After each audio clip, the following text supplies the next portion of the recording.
रमाबाई आंबेडकर यांचा जन्म कोठे व केव्हा झाला? महाराष्ट्रात दाभोळमधील छोट्याशा गावात झाला. 7 फेब्रुवारी 1898 रोजी.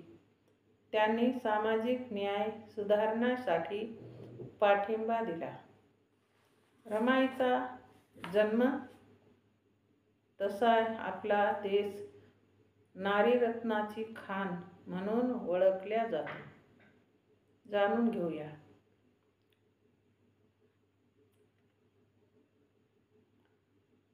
झाशीची राणी लक्ष्मीबाई, कर्मयोगी अहिल्याबाई होळकर, स्त्री शिक्षणाची मुहूर्तमेढ रोवणाऱ्या क्रांतिज्योती सावित्रीबाई फुले, शिवाजी महाराजांची आई राजमाता जिजाबाई या सर्वांना सुप्रसिद्ध आहेत. त्यातल्या त्यात महाराष्ट्र तर नावानच महान आहे. ह्या महाराष्ट्रातील रत्नागिरी म्हणजे निसर्गानं मुक्त हस्तान दिलेलं वरदानच. इथला हापूस आंबा जेवढा गोड तेवढाच काटेरी दिसणारा फणस ही दुप्पट गोड. अशा ह्या जिल्ह्यात दाभोळ गाव आहे आणि त्यांच्या जवळच 50 लोकवस्तीचं व वस्तूचं गाव. त्याचं नाव वनंदगाव. वनंदगाव हे रमाईचं माया ममतेचं माहेर. ह्या छोट्याशा गावात 18 पगड जाती. महारवाडा गावाच्या बाहेर एका बाजूला होता. वडिलांचं नाव होतं भिकूजी, आईचं रुक्माबाई आणि आडनाव होतं धोत्रे. भिकूजी धोत्रे हा हाडामासाचा गरीब माणूस, देवधर्मावर श्रद्धा ठेवणारा, आणि रखमाबाई ही देवभोळी. पंढरीचा पांडुरंग व रखमाबाईवर ह्या रखमाबाईची नितांत निष्ठा. रमाबाईचा जन्म इसवी 1898 साली झाला. हे भिकू रखमा ह्या दाम्पत्याचे दुसरे अपत्य. पहिली मुलगी होती, तिचं नाव अक्का. भिकूजीने गावच्या पंचांग जाणकाराला रमाईचे जन्मनाव विचारले. त्यावर तो पंचांग जाणकार प्रसन्न हसून म्हणाला, भिक्या, अरे तुझी पोरगी भारी भाग्यवान. हिचा जन्म नक्षत्राप्रमाणे. हिचं नाव भागीरथी ठेव. भागीरथी सुरकुत्या पडलेल्या चेहऱ्यावर आनंदाची वीज चमकली. अरे बघतोस काय लेका, असं तिच्या जन्मपत्रिकेत रवी ग्रह व गुरु ग्रह उच्चीचा आहे. त्यामुळे ही ज्याची पत्नी बनेल त्याचं नशीब बलवंतर करेल, त्याची जीवन ज्योत बनेल. हे ऐकून भिकूच्या डोळ्यात आनंद अश्रूच आलेत. जा की लेका आता घरी आणि मनभर साखर वाट गावात. भिकूजी घरी आले. बारशापर्यंत जन्माला येणाऱ्या कोणत्याही अर्भकाच्या देहाला नाव नसतंच. ते ठेवल्या जात बारशाच्या दिवशी.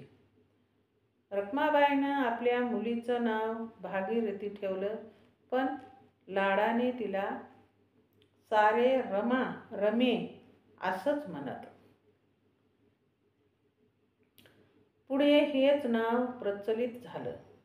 दिवस रात्रीच्या रुळावरून काळाची आगगाडी धावत होती आणि रमाई लहानाची मोठी होत होती. रमाईचे बालपण. आकाशाची निळी छत्री धारण करणारा छत्रपती हर उन्नरी तो चौरसची सोंगटी कशी फिट बसवावी, बुद्धिबळात वजीर कसा पद्धतशीर बसवावा, हा तो वरचा भागविधाताच जाणे. म्हणूनच जन्मजन्मांतरीच्या पदरी बांधलेल्या गाठीभेटी कुणाला चुकल्यात का? रमाईची पदरची गाठ ज्या भाग्यविधातासोबत बांधायची होती, त्यांचा जन्म महू येथे 14 एप्रिल 1891 रोजी झाला. त्याचं नाव भीमराव. भीमराव हे रामजी आणि भीमाबाईचे 14वे रत्न होते. रामजी लष्करामध्ये सुभेदार होते. भीमाई घरगृहस्थी चालवायची. भीमरावाला इसवीसन 7 नोव्हेंबर 19 रोजी शाळेत दाखल करण्यात आले. दिवस रात्रीचं राटगाडगं सुरू असतंच. ते कोणासाठी थांबलंय? भीमराव तिकडे लहानाचे मोठे होत होते आणि रमाई आपल्या घरी लहानाची मोठी होत होती. रमाईनंतर रखमाईला एक मुलगी झाली. भिकूला हे समजलं. त्यावेळी ते म्हणाले, ह्या मुलीऐवजी मुलगा जन्मला असता तर. आवा ते काय आपलं हातचंय हाय होय, आणि काय हो मुलगा काय आणि मुलगी काय सारखंच. आपल्या पत्नीचं बोलणं ऐकून तेवढंच धीर भिकूजीला आला. काही दिवस असेच गेले. गावच्या भगवान शंकराची यात्रा आली आणि रखमाबाई नवस बोलली. मुलगा जन्माला आला.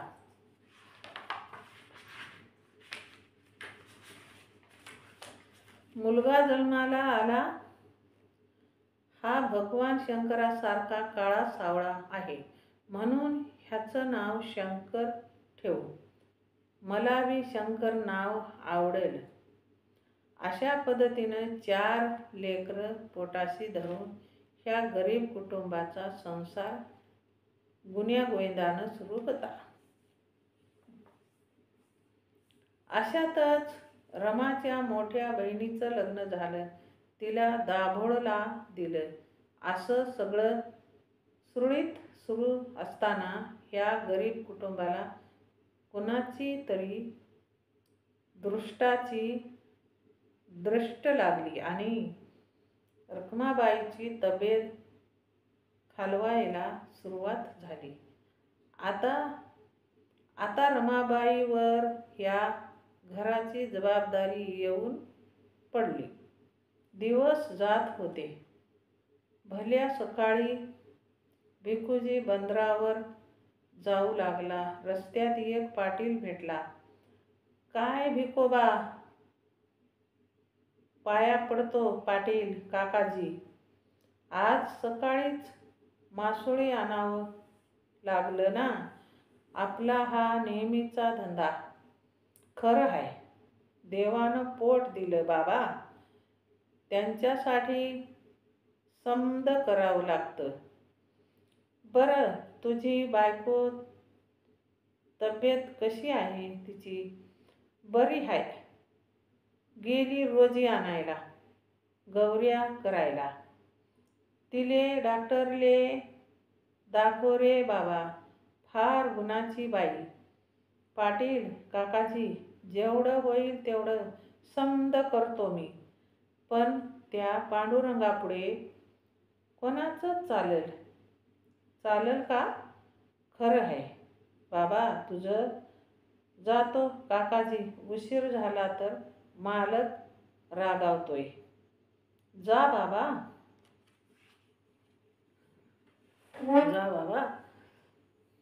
आणि भिकाजी बंदराकडे जाऊ लागला. नियतीचा नियम आहे, कोणत्याही जीवाला जन्म आणि मृत्यू ही दोन टोक धरून पाहिजे तसं नाचवीत राहायचं, अगदी कळसूत्री बाहुलीसारखं. अर्ध मेलेल्या उंदराला मांजरीने खेळवावं तसं. त्यातून राजे महाराजे, देशोदेशीचे पंतप्रधान, राष्ट्रपतीही सुटले नाहीत, तर सर्वसामान्य जीवाची काय कथा.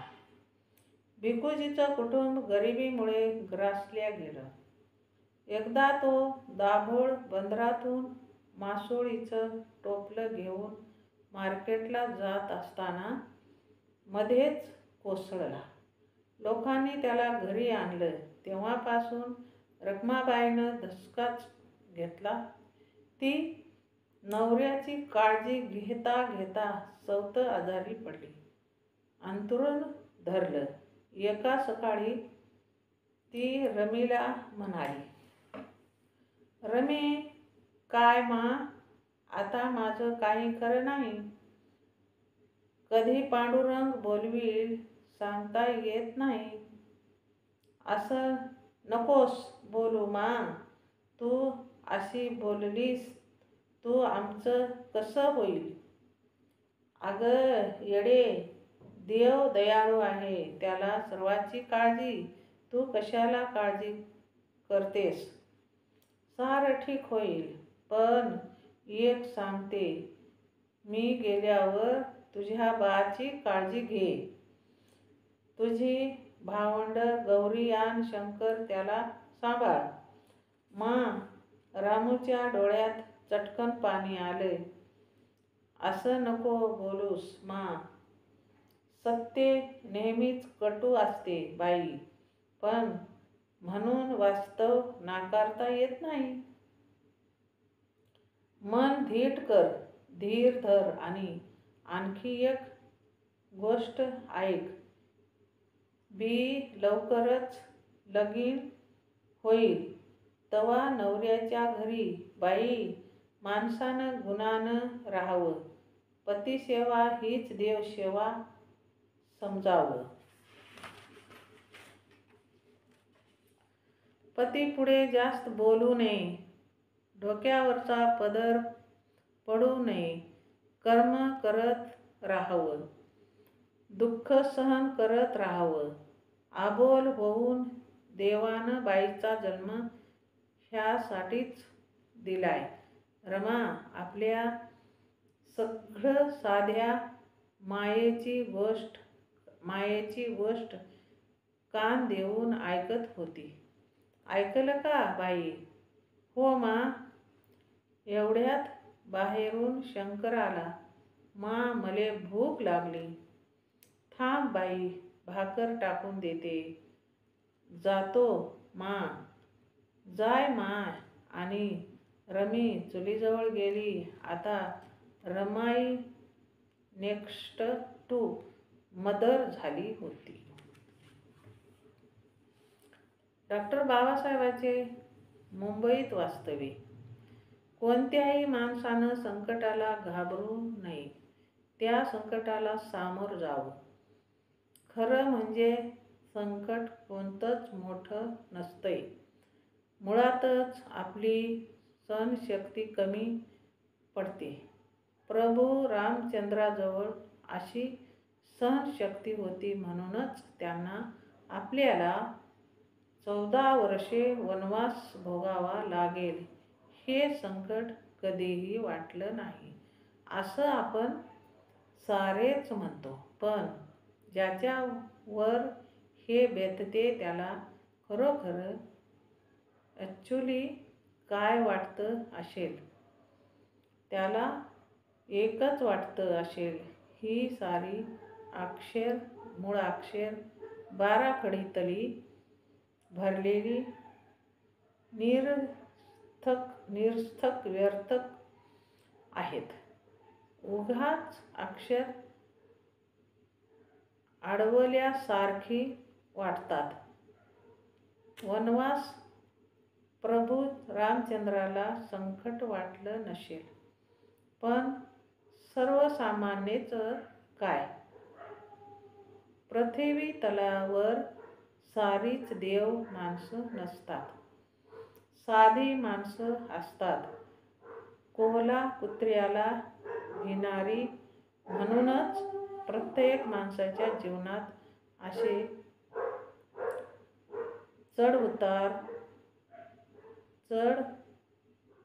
उतार चढाव येतात, सुख दुःख येतात. भीमराव आंबेडकर आपल्या वडिलांसोबत मुंबईला शिकायला आलेत. एल. फिस्टस हायस्कूलमध्ये त्यांचं नाव दाखल करण्यात आलं. परळ भागात एका चाळीत ते राहू लागलेत. गरिबी पाचवीला पुजलेली राखेलचा दिवा लावून भीमराव अभ्यास करीत असत. आता तर रामजी सुभेदारानं साताऱ्याची नोकरी सोडली होती आणि सर्वात मोठा झटका, भीमाची माय भीमाबाई देवाला प्रिय झाल्या होत्या. त्यामुळे आपली अर्धांगिनी गेली हे सल्ले सतत रामजीला बोचत होतं. भीमा उर्फ भिवा तर आईला पोरकाच झाला होता. अशा परिस्थितीत भीमा मुंबईत शिक्षण घेत होता. दिवस रात्रीचा खेळ सुरू होता. दिवस जात होता, रात्र येत होती, रात्र जात होती, दिवस निघत होता आणि एक दिवस असा उगवला, सकाळ अशी उजळली. त्या दिवशी भीमा मॅट्रिक पास झाला आणि दुसऱ्या बाजूला रमाची आई देवाघरी गेली. तिचं दुःख भिकूजी पचवू शकला नाही. कसा पचवेल साधं दुखणं?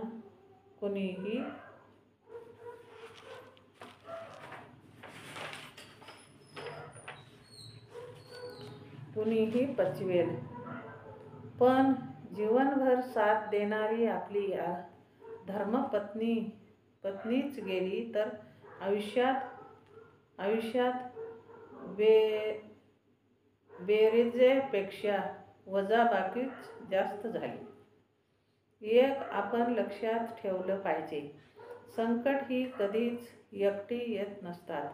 ते येतात तर सर्व संकटांना सोबत व संगत घेऊनच. भिकूजीची पत्नी गेली आणि त्याला अर्धांगवायू झाला.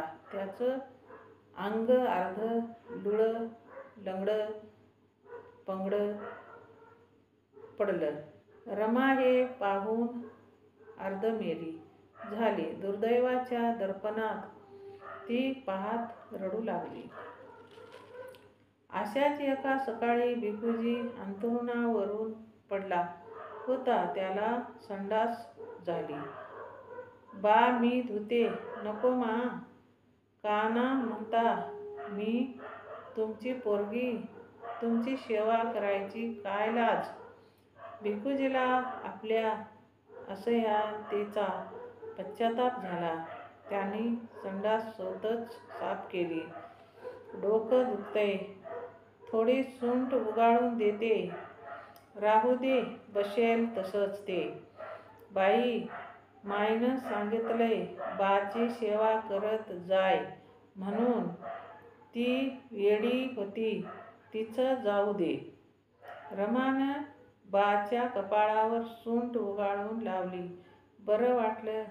दुपार उलटली आणि भिकूजी अस्वस्थ व अशांत झाला. त्याला रक्ताची उलटी झाली. छातीत दुखू लागलं. जीव घाबरला आणि क्षणाचाही विलंब न लागता भिकूजीचं शरीर निष्प्राण निश्चेष्ट झालं. रमा, गौरी आणि शंकर तिघंही बाच्या कलेवरावर हांबरडा फोडू लागले. पुढचा भाग उर्वरित उद्या पाहूया. जय भीम. शेअर करा, लाईक करा. कशी वाटते रमाई वाचले मी,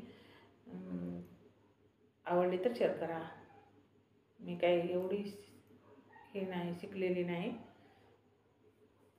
शेअर करा, लाईक करा. माझं चॅनल बुद्ध पाठ आहे.